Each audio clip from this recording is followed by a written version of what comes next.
Let's doge it. Doge it. Easy doge it. Easy Dogecoin. That's what I call it. Here we go.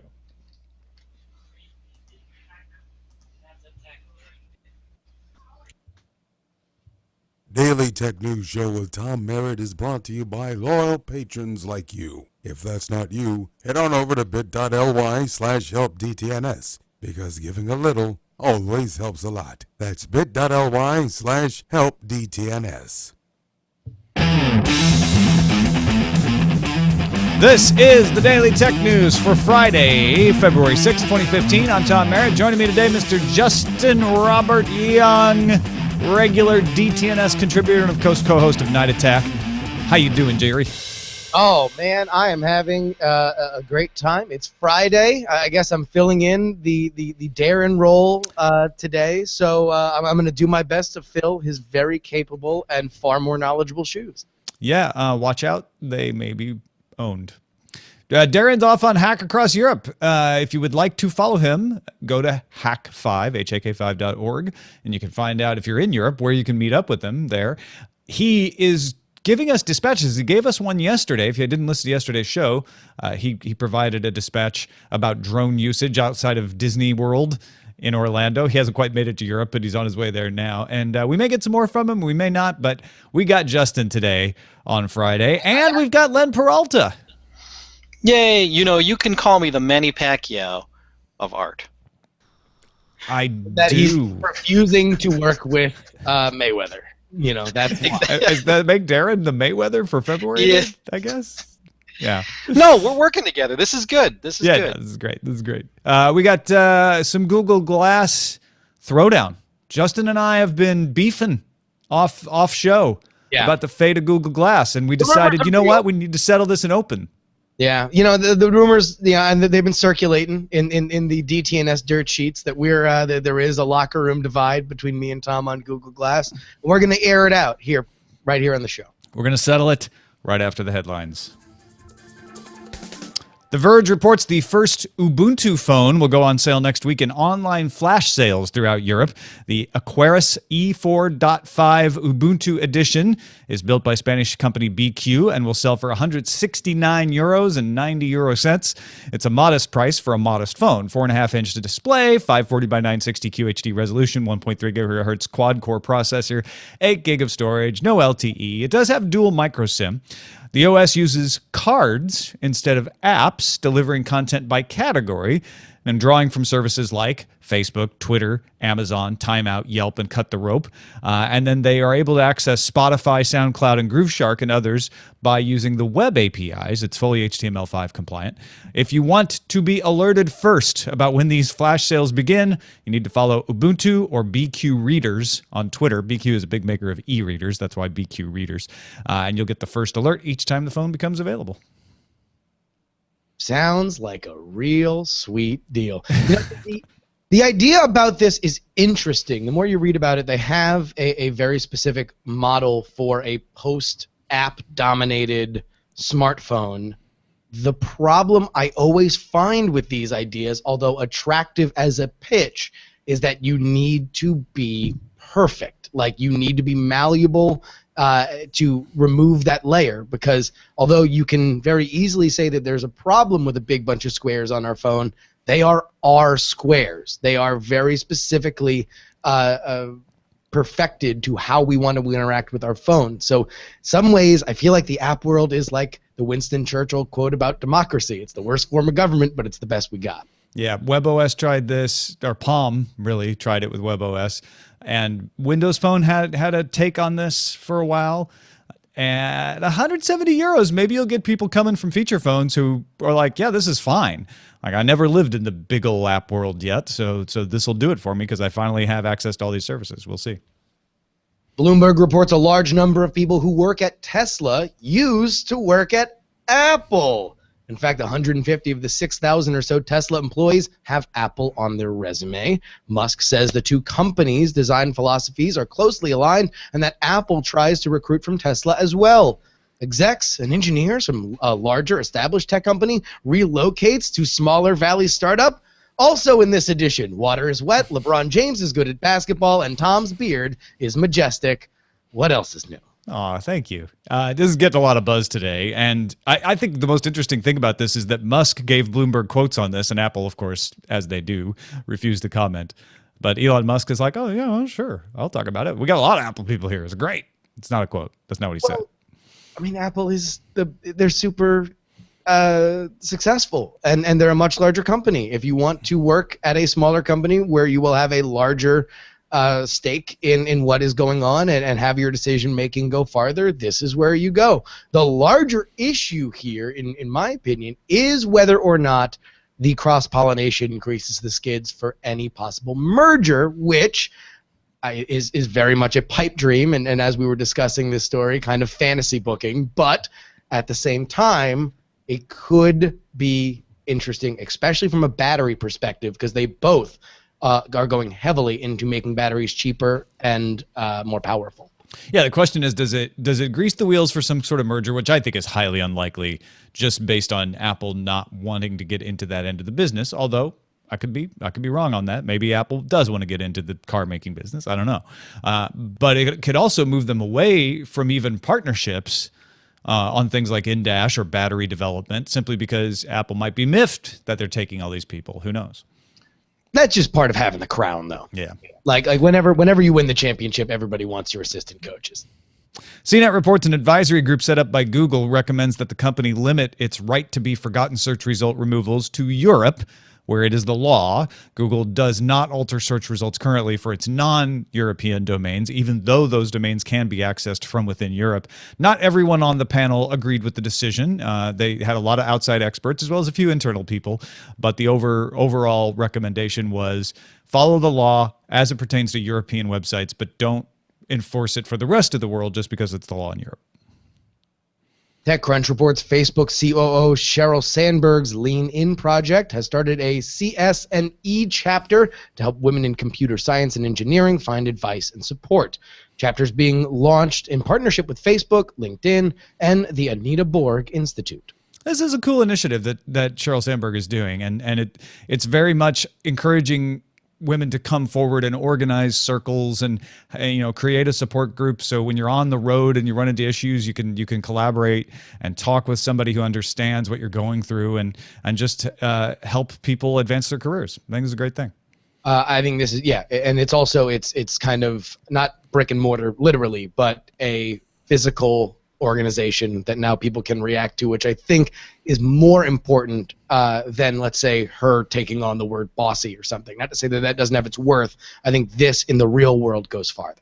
Yeah, it's bone and mortar. No, that gets too weird when you start describing bodies like brick and mortar. Hey, TechCrunch reports that Uber is adding 2 new safety features to its app in India, an in-app panic button and journey and location sharing with up to 5 people, will roll out to users beginning February 11th. The features will come to the app worldwide at a later date, but of course, Uber has been facing big security checks, a lot of crackdown from the Delhi government in particular, but India-wide. So they're trying to do as much to show that they're ensuring the safety of people who use their taxi app as possible. And fresh off their big crunchy win, we have yet another Uber story for you. BuzzFeed wrote a profile of ride-hailing service Get moving in on Uber's turf of New York City. Get, or Get Taxi internationally, is the second largest international ride-hailing company by revenue after Uber. The two companies have squared off previously in Tel Aviv, Moscow, and London. Get rolled out fixed-rate rides of $10 in Manhattan in September. Of course, Get's biggest advantage is coming into markets with legal approval, the opposite tactic that Uber takes, although seems to be kind of, at least in America, easy to come in second after Uber fights these battles initially. Yeah, there is an attitude that Uber has. I mean, Uber claims that they're legal anyway, and they just start operating in a market, and then when somebody challenges them, then they adapt. Get is definitely taking the position of, we will come in with our approvals, we'll talk to the government first, we'll cooperate with everybody. It's a different sort of attitude, and Uber engenders a lot of controversy with the way it operates because of that, I think. Is this something for Uber to worry about? Yes and no. I mean, they're going to have competition everywhere they go. They're moving into South Asia, which is an incredibly competitive market already. There are a lot of incumbent taxi apps, some of them with existing taxi agencies, some of them not, in China, in Hong Kong, in Taiwan, and they're willing to take them on. So they have to expect that they're going to have that kind of competition. They've been in competition with Lyft in the US and other apps. You know, don't forget there are other ride-sharing apps, including taxi-based apps here in the US. So is it something to worry about? Yes. Is it something that will kill them? That's a whole different question. I don't know about that. I've seen, just anecdotally, around San Francisco and Oakland, a lot of drivers who have both the pink mustache and the light-up U in their cars. I just kind of feel like the world is ripe for some kind of meta app. And whether it happens either officially through an API with some of these ride-sharing services, or it is a big link-up with all the companies that are not named Uber, I feel like there is a benefit to drivers to have more choice on who they are going to pick up and when they're going to do it.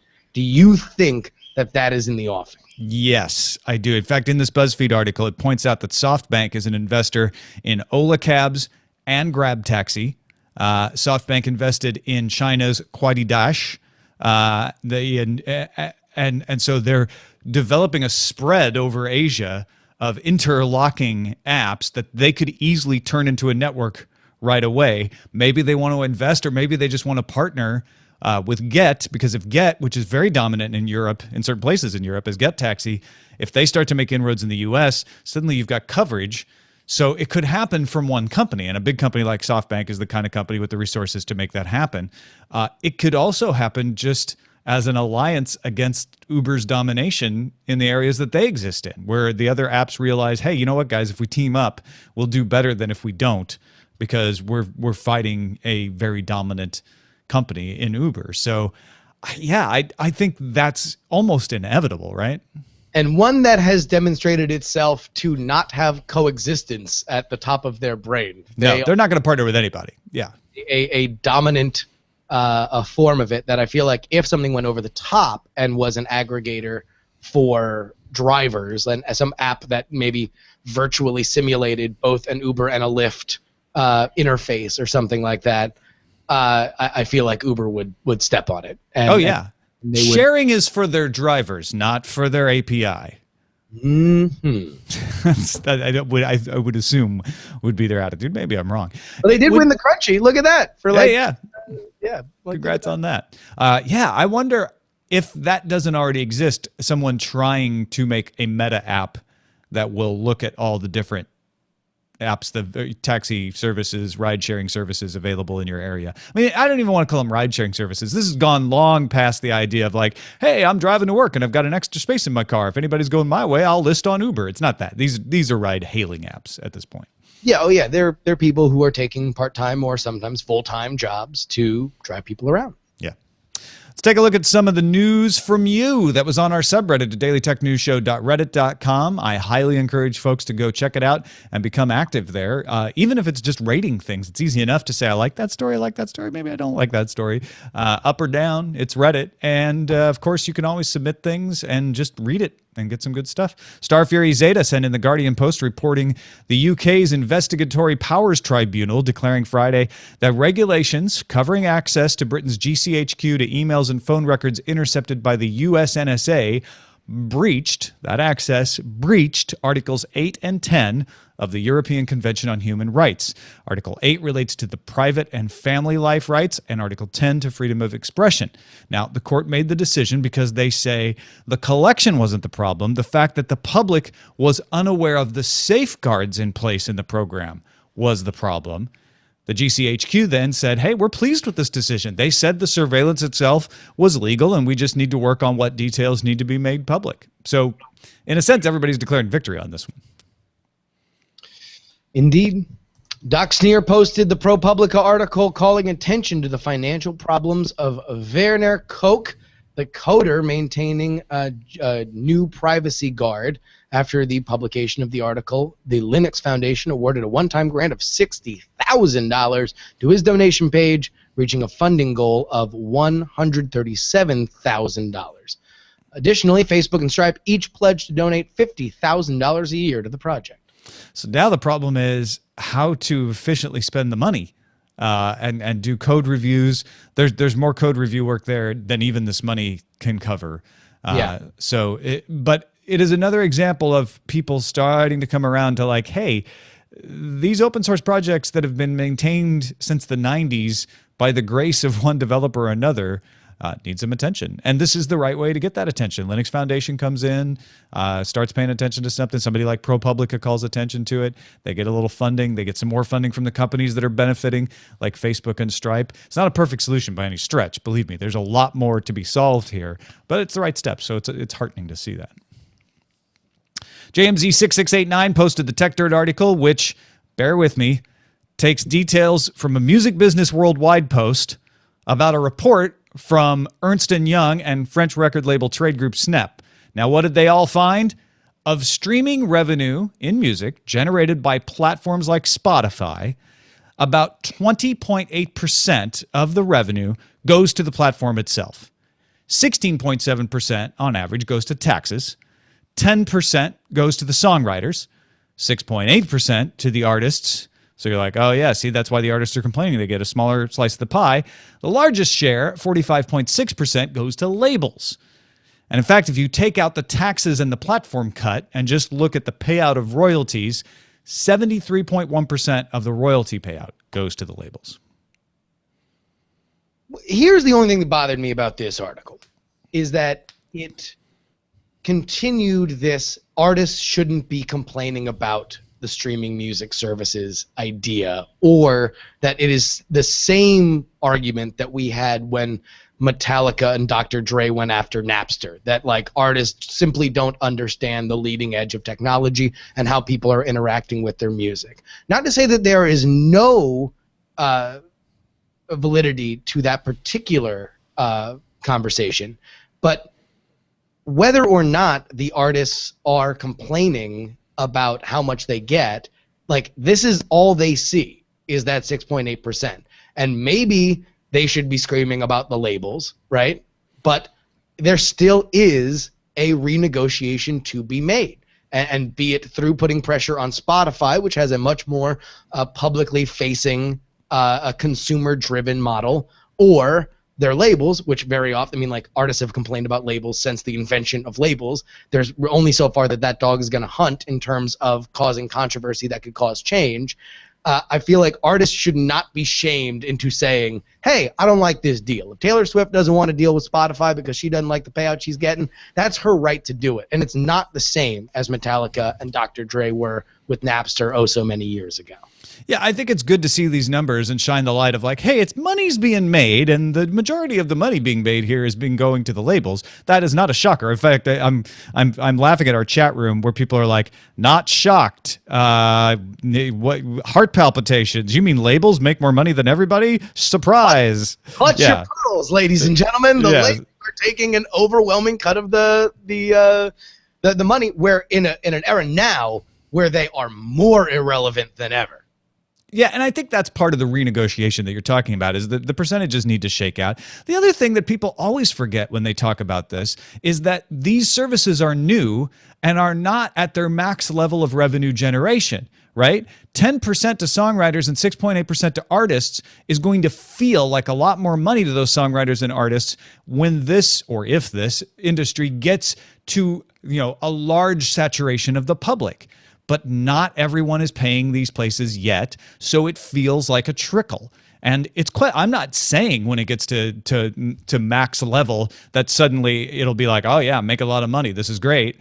It may not be, we'll see, but you really can't judge it right now because the percentages are of a very small slice. This is still a growing industry, in other words. It also feels to me like the Comcast, Netflix prioritization conversations that we were having a few months ago, where there's a lot of this that is going on behind the scenes that we probably don't know a whole lot about. And if it's Taylor Swift that's upset with her label that she's not getting paid out so much, so she makes a big public show of leaving Spotify, therefore depriving the label of that 40% cut every time that somebody would stream a big hot single, Now all of a sudden we look at it as Taylor Swift versus Spotify, when really maybe the argument is with her agent and the label. There's just so much going on behind the scenes that I assume that whenever we just get a little tip of the iceberg element of it, it's easy to pick sides and start playing tug of war when it may not really even be the relevant argument behind Right. it. And Justin's not saying it is the agent and the label fighting with Taylor. That's just an example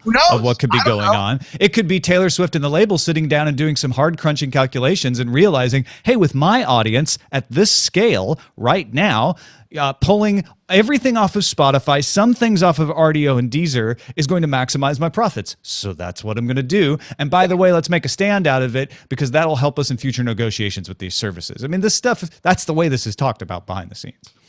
Indeed. She could launch her own service, Swiftify. You know, honestly, she should. She should just shake all of this off. Get down to this 60. Yeah, in New York. Hey, let's look at headlines. All right, Google Glass. Talked about it yesterday. Nook Bilton's story in the New York Times goes through the history of Google Glass leading up to the ending of the Explorer program last week. As I mentioned, there was a glimmer of hope at the end of the article, quoting Tony Fadell saying that early Glass efforts have broken ground and allowed us to learn what's important to consumers and enterprises alike. I'm excited to be working with Ivy to provide direction and support as she leads the team, and we work together to integrate those learnings into future products. And an advisor to Fadell told Bilton there will be no public experimentation. Tony's a product guy, and he's not going to release something until it's perfect. This, when I read it, seemed to sort of bolster my belief that Google Explorer program ended, and maybe the Explorer program was a failure, but Google Glass is not ended, and I expect to see new Google Glass soon. Whereas, Justin, you read this, and you had a different conclusion. So my philosophy on Google Glass, and this is as a Google Glass Explorer myself, I very, very graciously handed over $1,500 of somebody else's money so I could get a pair of Google Glass. I was excited to have it. I enjoyed the product for a few days. I realized the limitations to it, and I found huge holes in what their strategy was for what was an unfinished piece of technology in my mind when I first got it. To read this story, you find out that many in Google X felt the same. This was not ready for prime time. This was not something that they wanted to make a big deal about, and somewhere between the idea of public experimentation met with people jumping out of planes and let's recruit all these fashion people and let's use PR to spread the idea that anybody who is either scared of this in terms of a privacy problem, thinks it's ugly, or thinks it's useless, are dinosaurs that will one day die out, and the future will be this, Borg going to the key party, Google Glass future.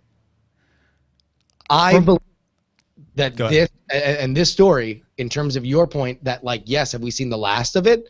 No. I think we will probably see something else other than Glass, or something like Glass coming forward. I don't think it's going to be called Glass, because in my mind, and this story cements it, this is Google's biggest public failure that is tied to Sergey Brin that they have had in a very long time. It is thought of culturally as a big misfire from them. And if we see it again, it won't be called Glass because of that. Possibly. I want to hold that point in abeyance for a moment. I think that here's my interpretation of what went on reading Nick's story, which is a great story, by the way, folks. You absolutely should go read it. NewYorkTimes.com, NYTimes.com. Nick does good work. I think so. You've got Sebastian Thrun, Astro Teller, and Babak Parviz all working on Glass in the X Labs. Well, the Thrun's actually running the X Labs, but essentially causing Glass to exist. And they're like Tony Fadell. They're thinking we need to design a good product and we should keep it secret until it's ready. And they're doing it in a way that other people at Google didn't even know they were doing it. Then you get Sergey Brin coming in with an open source mentality and saying, what are you talking about? Let's just put it out there. Let's crowdsource this. Let's make people use it so we can find out how it works at scale. Let's do that. Let's just put it out in the world. Then you have the marketing people, for different reasons, saying, Sergey's right. Google Glass, us, Google, making virtual reality headsets on your head, the future. That'll be great press. So yes, let's do what Sergey said. And then it gets out into the public, and suddenly Sergey's idea is like, who cares if it fails? Throw it at as many people as possible. And marketing's like, we really need to control this message. We don't like stories about it being banned or people at a urinal being filmed, being uncomfortable. So you start to have this tension between Sergey's original vision, the designers who didn't want it public in the first place, and marketing who are upset that they can't actually control the message, which Sergey Brin was probably never worried about controlling the message, right? And so Google Explorer ends up collecting a lot of data. Probably Sergey wins in the end because now they've got this mountain of usage data that they can look at. But it looks like a failure. Fact is, in the enterprise, it's still going. There's apps are still being added. There was an app added today. Apps are being added into the Glassware directory all the time. There's an article at CIO talking with several certified partners who've been assured by Google, no, we're not going to shut down the store. We're going to continue to provide you with Glass. If you need new Google Glass devices, we are continuing to make them for our at-work partners. They haven't shut down the at-work program, only the Explorer program. So to me, what this is Google saying, you know what, the consumer side of this is a shambles. Let's give it to Tony. Have him come out with something that's going to blow people away because he's the guy who worked on the iPod. He's the guy who worked on Nest. He can help make this happen. Meanwhile, the at-work part is going well. People are using it in enterprise situations and professional situations, and they're getting a lot out of it. No need to shut that down. Let's keep supporting that. We don't quite know what well is, right? Like, we know that there are people using it. Does that justify the program that it is or the future that it could be or the staff that is currently working on it? We don't know, and that's going to be hard to tell with Google because they have so much money they can afford to make sure that certain things keep going even if they're operating at a loss. You bring up a very good point about the beginnings of Google Glass because the only name that wasn't listed there was Smarf for this too many cooks situation. Like, there are so many voices. Yeah, and the reason why I think that it is a failure is because everybody right now is in this story points the finger at somebody else. Success has many fathers, failure has few. And this was a situation where everybody is looking for the reason why, well, we wanted it to be this, and it turns out because of X, Y, or Z, we couldn't get it. Everybody's got a finger to point. Here's my question to you. All right. You think that we're going to see it sooner rather than later. When do you think, is it like by the end of the year we're going to see it? Is it by the end of next year? I tell you what, until this story yesterday, I was thinking we're going to hear something about it at Google I/O. After reading that Tony Fadell is a perfectionist and we're not going to see it till it's done, it makes me doubt whether we'll actually hear anything about it because they're not going to have it done by Google I/O, I wouldn't think.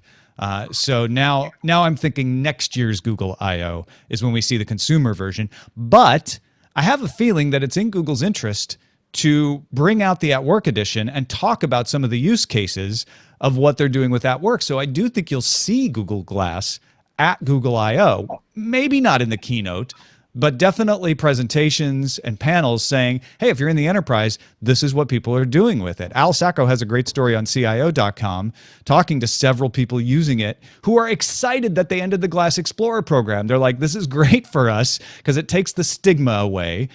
We stopped seeing all these worrisome stories in the press that were making it hard for us to implement it sometimes. And it means we're out of beta, that this is going to be a real supported device. And Google has assured us that they're going to continue to support it. And the fact that the Glassware directory continues to increase leads me to believe that that's true, at least about the at-work program. We are only how many weeks beyond that first Explorer announcement, though? Like just around one, yeah. One. So we'll see whether or not we continue to see new development for it for 5 months down the line. Conceivably, stuff that was being worked on before they announced, that even if the Explorer program being shut down is looked at as a loss of momentum for this project as a whole, the stuff that's coming out now was probably in the pipeline before that. So we'll see whether or not we continue to see growth in that store months from now. I'll just throw this out here. Hendrik Witt, CEO of Ubimax, a Glass at Work partner, they make software, says that we know there will be a new device coming likely with Intel processors. David Lerman, CEO of GuideGo, a certified glass partner that provides smart glass-based audio and visual tours for museums, says we have strong reason to believe a next-generation version of glass will be launched in the near future. these guys are very positive about it. They're not saying like, well, we're going to continue to develop, but we don't know the future. They feel like this is solid. How many stories have you in your career as a tech news reader heard about people who get very excited because they're shown R&D devices and they are assured that this is in the product line to be released at a certain time, and then have those products at major companies never exist? Right? But like, this is usually the scenario isn't, hey, this company just pulled a device and it's dying and we're not sure it's going to continue to exist, but we're very sure there's going to be another one. These are people who are like, we've staked our business on this. Like, you know, I'm a museum guide. I want these things, and we've got new ones coming. Right. And that Intel rumor has some pretty good sources from it back in December, January. But when we say new, do we mean just better guts in the same framework? Because who knows how many versions we went through even in the Explorer. I think we'll have an Intel-based Google at Work version of Google Glass by the end of this year, and I don't think we'll get a consumer version of Google Glass from Tony Fadell until 2016. Do you think it's called Google Glass? Yeah. All right. I say we're never going to see anything consumer-facing that's called Google Glass again. I'm willing to make a bet for next Google I/O, assuming we're all still alive, that we will never see anything consumer-facing with that name. I will say this. I believe we eventually will see something with this technology, and it will look very, very different and feel very different than what Google Glass did because of the smartwatches and the continued usage statistics that Google is seeing with Google Now in wearables in general. I feel like we are going to know a lot more, and the first draft of what Google Glass will look kind of laughably ridiculous because it was a shot in the dark because we have no idea how people wanted to interact with bite-sized pieces of information on their body that's not on their phone. And Sergey Brin's going to declare victory at that point, because I think you're right about those last points. Is you're going to be like, yeah, that's why we put it out there, so we could get all this data. And of course, the other people are like, yeah, but we also got all this data from Android Wear. But okay, fine. You know, you can declare victory if you want. It makes me feel like if they were going to do the Explorer program, just make it for the neckbeards. Just make it for the people that were always going to love it no matter what. The idea that they wanted to make it this fashionable thing and they wanted to pay celebrities to wear it to pretend like it was cool seemed so tone deaf. Like just steer into it. Steer into the wink and you take a picture stuff and make it about the cool killer apps that the people who love it the most were going to develop for it. Yeah, no, I think you're right. I think that's why I have this idea that there are competing versions of the Google Glass marketing plan in the works, and so that's what I think was happening there, because you have Sergey Brin. I totally get. I can get that idea, which is like, oh yeah, let's just put it out there, like you say, to the enthusiasts, and then suddenly Diane von Furstenberg is wearing them and putting them on runways, and that doesn't sound like that would have been Sergey's first idea, even though he was perfectly thrilled to see it. He was at the forefront of it. Oh, yeah. That is the dog that doesn't bark in this, or maybe barks a little bit in that Nick Bilton story, is that this was Sergey's ego. That Sergey got swept up in the Tony Stark stuff, and his little toe shoes were a twinkling as every time that there was a headline talking about how he was ushering in the future, and that's how this got out of hand. All right, 10,000 Dogecoin. We're putting it down. You want to know what? We were joking about that in the Slack, and then I looked up the market price for Dogecoins, and I feel like it's actually a very small bet. Yeah. I feel like I'm going to be a Rick Perry on this and beg off it, Mitt Romney. I can loan you the Dogecoin. I got 400,000 of them. Oh, do you? Okay, yeah. Mistake me, and then we'll play around with it. Sure. All right, I'll stake you. Hey, our pick of the day comes from Jody, who says, as a brand new co-executive producer, I felt compelled to offer up a couple of picks. Thanks, boss. Someone who just started a new job, Charlie app has been a great tool for me to not only see how I may be connected to the new folks I meet, but also a great way to remember people's names. It's charlieapp.com, CHARLIE. Charlie comes through hundreds of sources and automatically sends you a one-pager on everyone you're going to meet with before you see them. Another great tool I recently found is Sidekick. Sidekick is a Google Chrome extension that will, when open, will track when and where a person reads your email. Kind of creepy, but also kind of cool, says Jody. The app is at app.getsidekick.com. Sidekick is a free service that gives you email superpowers with contact insights, email tracking, and email scheduling. So if you want to spy on people like Jody, we can't vouch for these picks, but they're Jody's picks, and they sound interesting. So let us know. CharlieApp.com or app.getsidekick.com. Charlie. Thank you, Jody. Send your picks to feedback at dailytechnewsshow.com, and you can find my picks at dailytechnewsshow.com/picks. Real quickly, a couple of emails. James from a lovely part of Detroit, he says, points out that every time net neutrality is talked about, someone brings up T-Mobile's music freedom, exempting music services from data caps. If you hear people say zero rating, that's what it means, is the service is rated 0 for its usage of your data cap. Many argue this violates net neutrality, but there's 3 important facts that always get left out that I think make this okay, says James. First, the data caps are actually just limits on 4G data, not 3G and Edge. Second, T-Mobile still offers a truly unlimited plan at a reasonable price of $80. I'm always in the double digits usage-wise. Lastly, is that no one is paying them for this. While admittedly, at first they only had a few services on board, they now have way more, many that I've never heard of. I assume the delay is just them trying to figure out how to detect the other services. What do you think, Justin? I agree. Yeah, see, okay, I'll have to give the other side then. Zero rating doesn't bother me nearly as much as it bothers some people, but just to play devil's advocate, saying it's 4G, not 3G at Edge, to me is a wash. It's like, well, so what? It's the data. It's the fastest data. It's the best data. That wouldn't make it okay. Offering a truly unlimited plan means, okay, I can pay more to get unlimited, but that's just a data cap argument. To me, not a zero rating argument. I think the best one is they're not paying for it. This is not paid prioritization. However, there's still a negative effect there. If I'm a startup, I am immediately at a disadvantage because T-Mobile is not going to have me zero rated until I get enough people to get their attention. Instead of a level playing field for everybody, zero rating picks winners, even if they're not paying to be picked. It's still saying these are the services that are worthwhile. And of course, it does open the door for influence and people to kind of work with T-Mobile, maybe in non-monetary ways, but in ways that benefit T-Mobile, maybe with sponsorships or tour associations or whatever. So it's not 100% pure. Just saying. Yeah. Finally, Cody wants to upgrade from his 15 megabit per second service, but is finding it expensive and without a lot of options. He writes, regarding the FCC redefinition of bandwidth to 25 megabits per second. So I am curious, is there anything in this new FCC legislation, it's not legislation, but we'll let that pass, that would encourage lower prices for internet? Maybe competition? One can hope?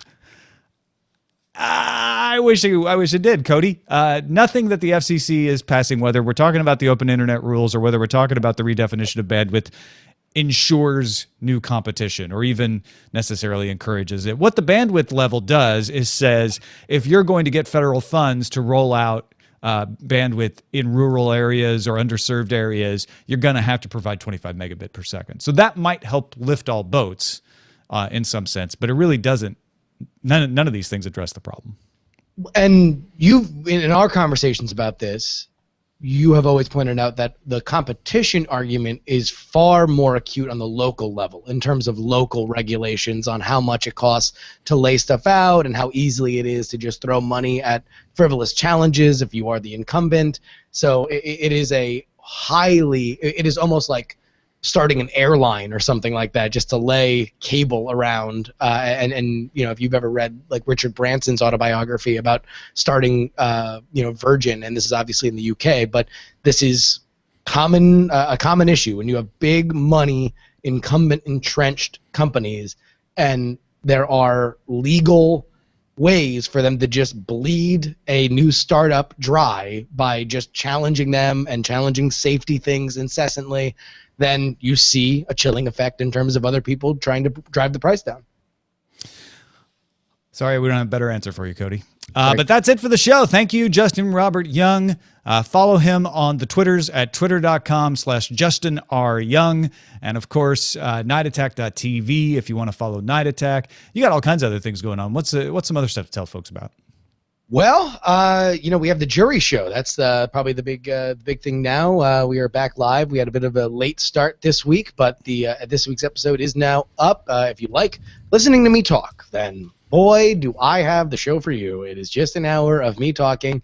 Sometimes it's funny, sometimes it's serious, and hopefully everybody gets a kick out of it. That is jurytalks.com. And if my self-indulgent blathering is not satiated for you by the jury show, me and my fiance Ashley Paramore are doing a show called jurymore.com. It is a limited edition podcast leading up to our wedding at Dragon Con this September. It's a relationship podcast that we have had just a really fun time with, and had a great community of people sharing not only their wedding experiences but also their relationship stuff. Check that out at jurymore.com. Thank you, patrons. You're the reason Justin's here. Well, he might be here anyway, but you're helping. You're helping keeping him coming back. That reminds me, you need to invoice me. 4,808 of you are making this happen, and we couldn't be happier. Thank you so much for finding value in the show and giving some value back. If you'd like to know more about that, if you've been thinking, oh, right, I need to do that, dailytechnewsshow.com/support has all the information you need about supporting the show. Don't forget, if you're listening to the audio version, to stick around after the music for Tech in Trade from our listener Big Jim, the latest edition about that. If you're missing drone talk on Friday, apparently there's some drone talk in there, so hang in there for that. Don't forget, you can have a voice in what stories we cover at dailytechnewsshow.reddit.com. You can email us feedback at dailytechnewsshow.com. Give us a call, 512-59-DAILY, and listen to the show live at alphageekradio.com. Visit our website, dailytechnewsshow.com. We'll be back Monday with Brian Brushwood. Talk to you then. This podcast is part of the Frogpants Studios Network. For more information about this and other shows, visit frogpants.com. Audio program so good, it's like you're there. Diamond Club hopes you have enjoyed this program. Boom. You forgot me, Tom. Oh! There was no... Okay, hold on. That was my fault. No. Yeah. Hey, wait! We're not done! Len Peralta! Len Peralta has been drawing the show, and Len, I apologize. Oh, that's all right. Because this is... You top yourself every week, but this is action-packed here. Yeah, I did not really know where you stood on the issue of Google Glass, so I kind of gave you, both you and Jury, reasons to hit people. The issue, of course, is would you hit a guy wearing glass? And the issue is you would hit someone wearing Google Glass, and you have the image of Jury punching a guy wearing Google Glass, and you, Tom, in the corner saying deserved it. I know that's not exactly how you feel. Yeah. I don't know that guy, maybe. Yeah, no, this is a very aggressive portrayal of me. Yes. I look amazing, just knocking this dude into next week, and his Google Glass goes a-flying. But yeah, that looks amazing. That is the face of pure rage. Yeah, yes. It is action hero Justin Robert Young with his action punch going on. The urinal is safe. It's really good, Len. So lenperaltastore.com, folks, Yes. if you would like to see it. Is it up now already? It is, and also I just want to remind people that I have a Patreon at patreon.com/Len, and there is a level called the DTNS Lover level, which if you pledge it, you get every single one of my images as high-res JPEGs, actually, or PDFs, however you want them, and you get them like a week after I draw them. And it's a much easier way of getting them than having me ship them to you, although, as we mentioned last week, the unboxing thing is something to sort of take into consideration, but I want to give you options. So there you go. That's a great. That is a great perk, man. Because I think a lot of these are really awesome, especially as like I've always thought that they're like great like iPhone wallpaper or lock screen or smartphone iPaper or a lock screen or wallpaper. So Exactly. They're so like topical and everything. You could be the coolest kid in school with your That's Len right. Peralta drawings. That's right. And it's a very simple way to do it. And yeah, so options, right? There you go. Absolutely. So patreon.com/ what again? Oh, patreon.com/Len, Len. Len. And of course, Len Peralta store.com. Thank you, Len. Stay Hey, no tuned for problem. Tech and Trade. All right, I'll put that at the end. Sorry, Len. That's so funny. I saw you go, and I'm like, oh, I can't just yell. You know, I didn't. No, want to you do that. should every single time because I feel terrible. That is entirely my fault. I feel terrible too. It's not entirely. No, not at all. I mean, I It's always looked at Justin Robert Young and LenPeraltaStore.com when I was making sure I had Justin's Twitter right. I looked at that. I was like, oh, right, Len. And then just spaced. It's all right. Yeah, but I usually write the word plug. I write the word plug, and there's no word plug in there today. So producers pick. Oh man, dude, this is I don't know if this is late breaking, but this is certainly yeah, it is. Late breaking news: Netflix in discussions with Nintendo on a Legend of Zelda live action series. Wow. That sounds great. I thought Link doesn't speak. Oh no, he does. Yeah. He does? Oh. Oh, right. All right. That's going to be his whole. Please cast Lindsay Sterling. The publication sources describe the project as being in the early stages, but is being thought of as Game of Thrones for a family audience. Wow. Oh, okay. That's interesting. I was thinking more lighthearted than that. But you could go that way. I mean, Ocarina of Time definitely has those dark, family friendly but dark portions of it. Sure, yeah. I think this. I mean, for I'm curious to see whether or not it is like more in the kids thing, or if it is like an ABC all audience kind of stuff. But yeah, no, it's that's a really cool idea. How long is it going to take for someone to change the Ocarina of Time music into resembling Game of Thrones music? Can you do that? Like a Ocarina Game of Thrones mashup? Yeah. Oh, I mean, like if there is something that would rival people getting excited for a fantasy series to hear their theme song, it's got to be The Legend of Zelda. Yeah. Like that is epic. Oh, that would work. That'll work. There's I hear something it. there for sure. There's yeah. something there. God, that's such a great idea. Well, I may Wow. not be good at a lineup, but I sure can come up with mashup ideas. Casting is key in this one, man. Casting is key. Yeah. Well, I mean, really, I would think that also. I mean, like this is going to be a pretty challenging adaptation because all the things that you kind of want to pull in are very surface. What we love about Legend of Zelda is its aesthetic, but it's not necessarily a rigid story structure. You're going to need somebody that's very, very, audacious. Kind of That's plan. where it can go very wrong. Yeah. If they don't get the right writer. Yeah. But I'll tell you, we're gonna have a really good look at what Netflix, what their priorities are with these Marvel. Oh, yeah. Billions. Yeah. Daredevil looks good. I'm excited for that. Yeah. No, I think Vincent D'Onofrio as Kingpin is amazing. I know. Good. It looks great. It looks terrific.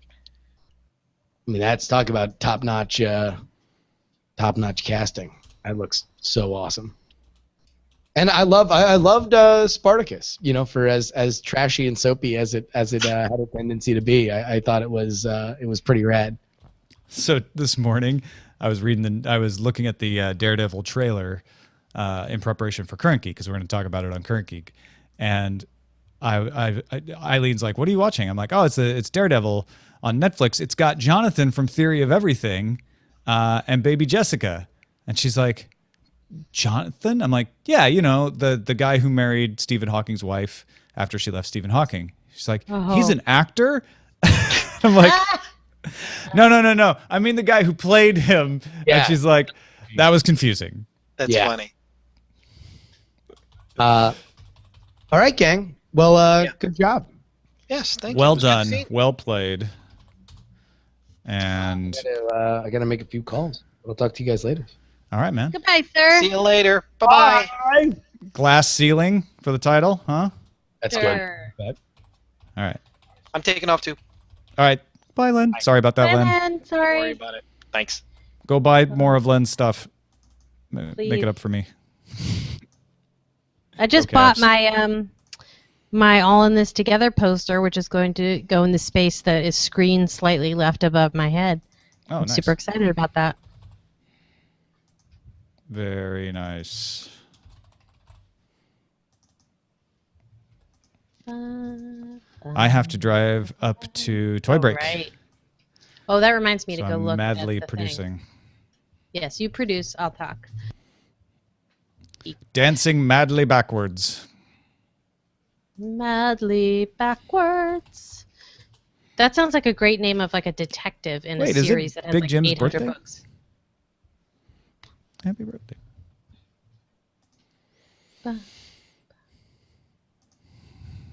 Now I'm exporting.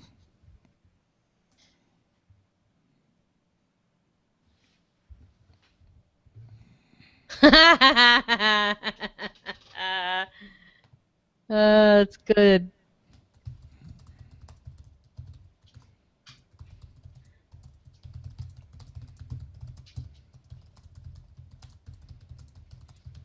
What's good? The thing you wrote Where? in Current Geek. Oh, okay. Nice last line. I like it. Thank you.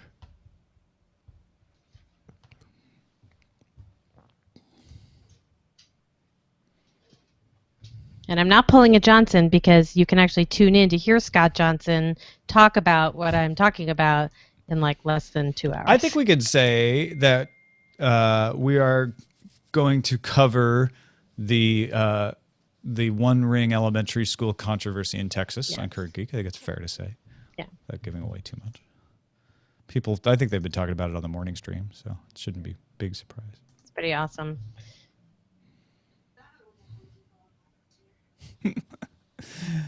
Patrick Beja has been emailing me about the show. It's so funny. He's like, "Oh, I have more to say." It's great. I love that. I wish you would say it in Slack though. Oh, make it public record? Yeah. No, Say he it does. in He's not a Slack Slack. man. Say it with Slack. I told you I'm gonna set up a Slack team for my For you and your husband. corporation. Yeah, the corporation of Matt and Jenny. There's none, but it'll be Team Matt and Jenny. We're gonna have a Slack team. Nice. Jenny J LLC. Yeah. J Joe. J Joe. J Joe Co. Yep. Who's the guest? 40 Guns. George and Aileen Gaspar of Toy Break, the Toy Break podcast, because they're going to be doing their 24-hour Toy Break marathon, and so we're gonna be the pregame show for that. We're gonna make them do 25 hours. Actually, we gave them the option. Like we could not do this at all if you guys are like, no, it's too much, or we could be your first hour and we could simulcast, or you can just be on the hour before, and then we'll like drive everybody to go watch the Toy Break marathon afterwards. But Toy Break is a really good show. George and Aileen are great. They run October Toys, and Toy Break just covers the whole vinyl toy and collectible market, and they do a good job. They've been doing it for years. Don't call it a comeback. That's awesome. And I'm really, really pissed that I screwed up the ending of the show because it made me take longer to publish it. I was going to really try to keep the show short today, and we just got going on Google Glass. It was too good. I mean, not that we went over long. We were within the new 2015 parameters. But I thought maybe we could get away with a half hour today. We had to go 40. Then 45 because I forgot when.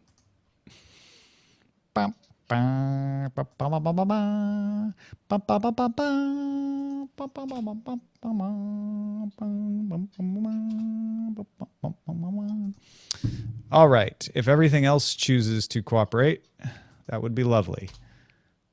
Please work, internet.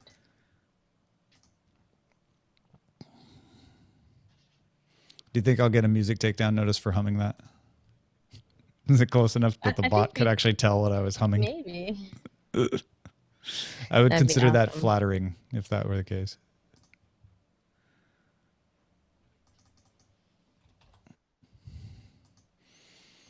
You know, I especially like Glass Ceiling because there's the Sheryl Sandberg headline as well, so it could kind of play, kind of cut subtly that way too.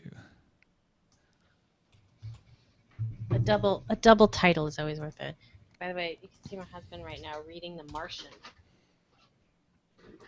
Great book. There it is. Reading The Martian. I finished it in 6 hours. It's Wow. like, yeah, I can't read that fast. can't read any slower. I try. I've tried for years, and I just can't. It just is like,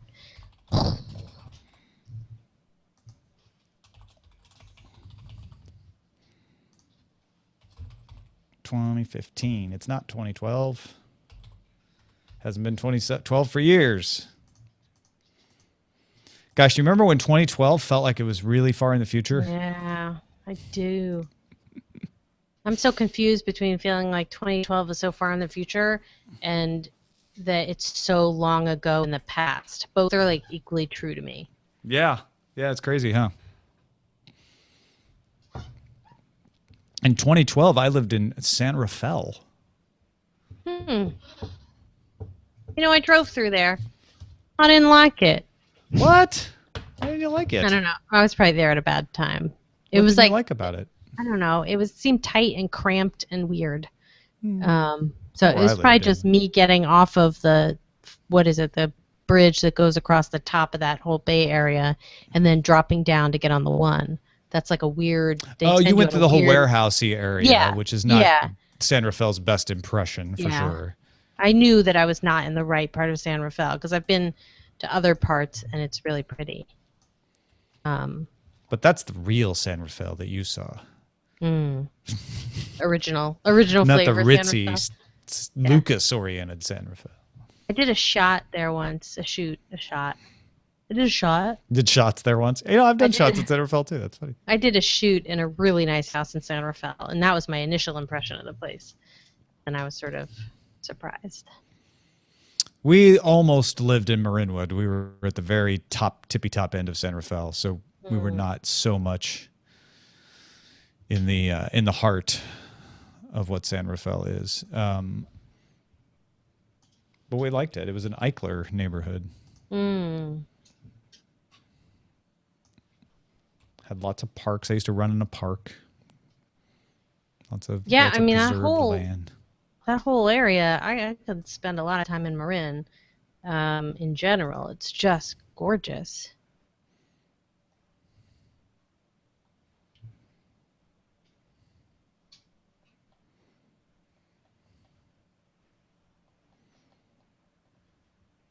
Well, that sucks.